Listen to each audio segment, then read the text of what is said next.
him and Sarah Ferguson to leave the Royal Lodge. A sources told People magazine that the pair have been told to move out by January 31. Prince Andrew, we now call him Andrew Mountbatten Windsor. He's officially been stripped of 2 more titles by his older brother, King Charles.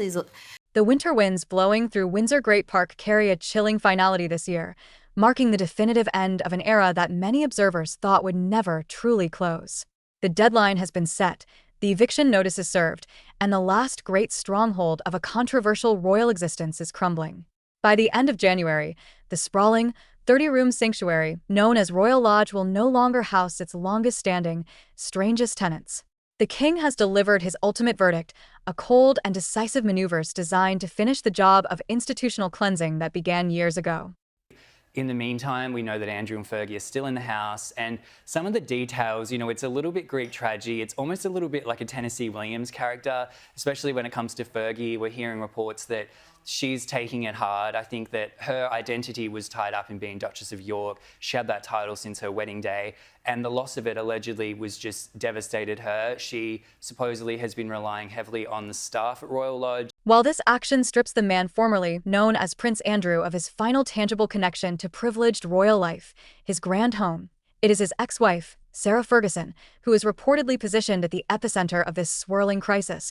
Well, the whole thing about Dutch and I is that we met when I was 16, she was 14.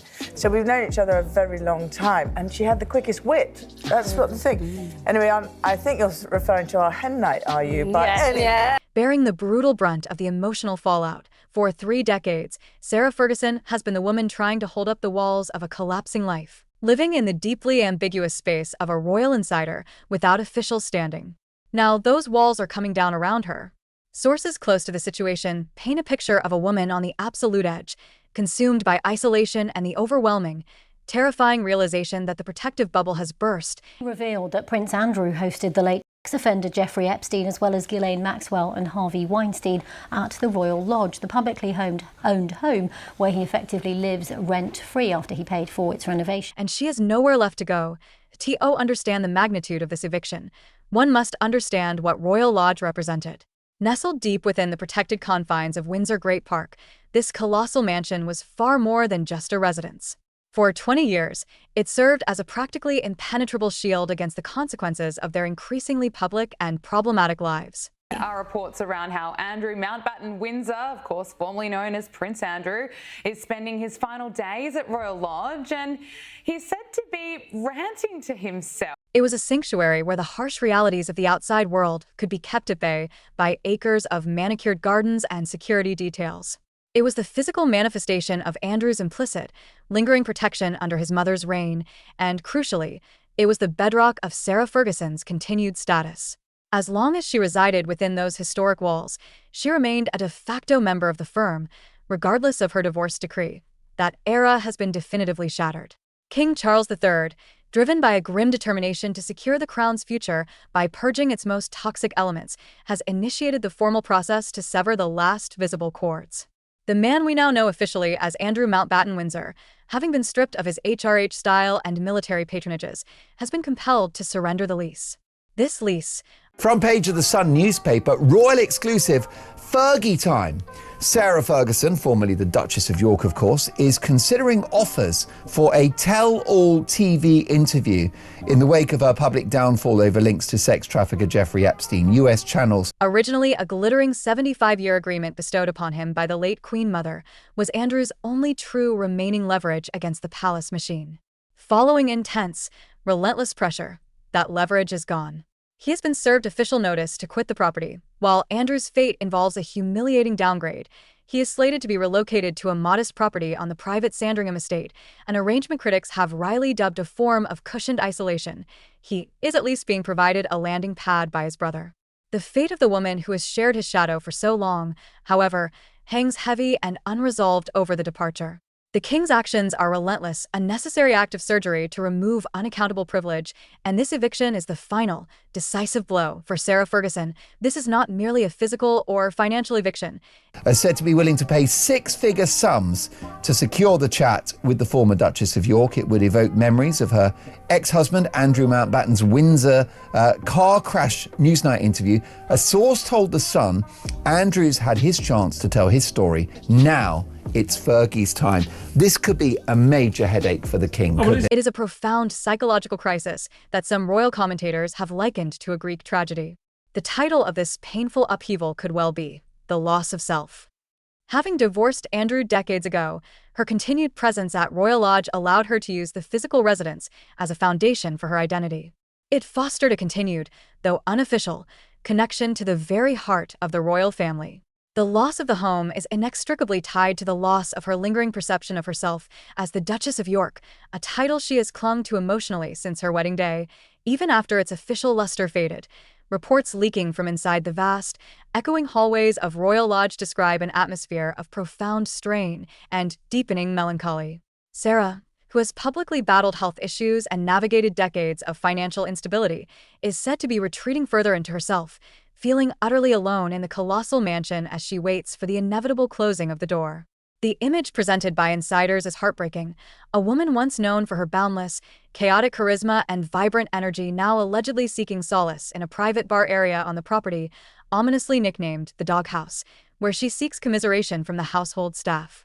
It is a devastating visual metaphor for her complete isolation, a former high-profile royal figure reduced to finding comfort with employees in her final days in a home she can no longer hold on to. The cruelest irony of the entire situation lies in the distribution of consequences. While public sentiment rightly focuses on the victims of the Epstein scandal, the radioactive root cause of Andrew's catastrophic downfall, Sarah is left as collateral damage, forced to navigate the emotional and financial wreckage of her former husband's choices without the traditional safety net of the firm to catch her fall. The final verdict for Sarah Ferguson is perhaps the most brutal aspect of this entire reckoning. The king is under absolutely no obligation to house her. When Andrew was served notice to surrender the lease, the implicit, chilling message for his ex-wife was unmistakably clear. She must fend for herself. Unlike Andrew, who is receiving private financial provisions and alternative accommodation from the monarch, Sarah has no formal claim whatsoever on the crown estate. Her continued residence for 20 years was merely a long-standing, informal perk of her strange, enduring entanglement with Andrew. That lifeline has now been decisively severed. The financial negotiations leading up to this point between King Charles's aides and Andrew's camp have been fraught with tension, highlighting the cold, transactional nature of this final exit. Reports suggest Andrew, perhaps still operating under old delusions of grandeur, initially made gobsmacking demands. He reportedly sought to secure two separate homes, one for himself and one for Sarah, even boldly suggesting Adelaide Cottage, the current residence of the Prince and Princess of Wales. Other reports indicated demands for a staggering multi-million-pound payout to buy out his lease. However, reality has delivered a hammer blow to those hopes. The Crown Estate has indicated that the extensive decay and necessary repairs accumulated at Royal Lodge over years of neglect will likely swallow up any compensation Andrew might have theoretically been owed for surrendering the lease early. Decades of paying only a peppercorn rent and failing to maintain the vast property mean Andrew will walk away with little to nothing financially, and certainly not enough to purchase a comfortable replacement sanctuary for Sarah. This financial reckoning leaves Sarah Ferguson in a deeply precarious position. She is now forced to rely entirely on her own resilience and resources, book royalties, media appearances, and whatever support her daughters, Princesses Beatrice and Eugenie, can provide, to establish a new, independent life outside the protective walls of the royal estate. While reports suggest she is house hunting in the general Windsor area to stay near her family, the prospect of downsizing from a 30-room mansion built for royalty into private accommodation, without the protection or subsidy of the crown, is a source of intense, understandable anxiety. While the official verdict has been delivered, the exit itself is proving to be a slow-motion car crash, largely due to reported stalling tactics by the former prince. Though a target date of late January or early 2026 has been set, Andrew is reportedly leaning on every conceivable technicality to delay the process. He is allegedly utilizing the sheer logistical complexity of downsizing a 30-room house and the supposed unreadiness of his new Sandringham cottage as excuses to linger. This perceived dilly-dallying, described by some royal authors as a pathetic strategy to resist his own diminishment, is only compounding the immense pressure on Sarah. Adding a final layer of tragedy to the chaos is the fracture reportedly occurring between the former couple themselves.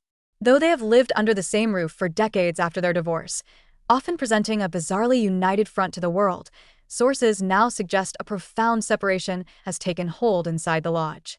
They are effectively leading separate lives within the sprawling mansion, meeting only for unavoidable logistical conversations.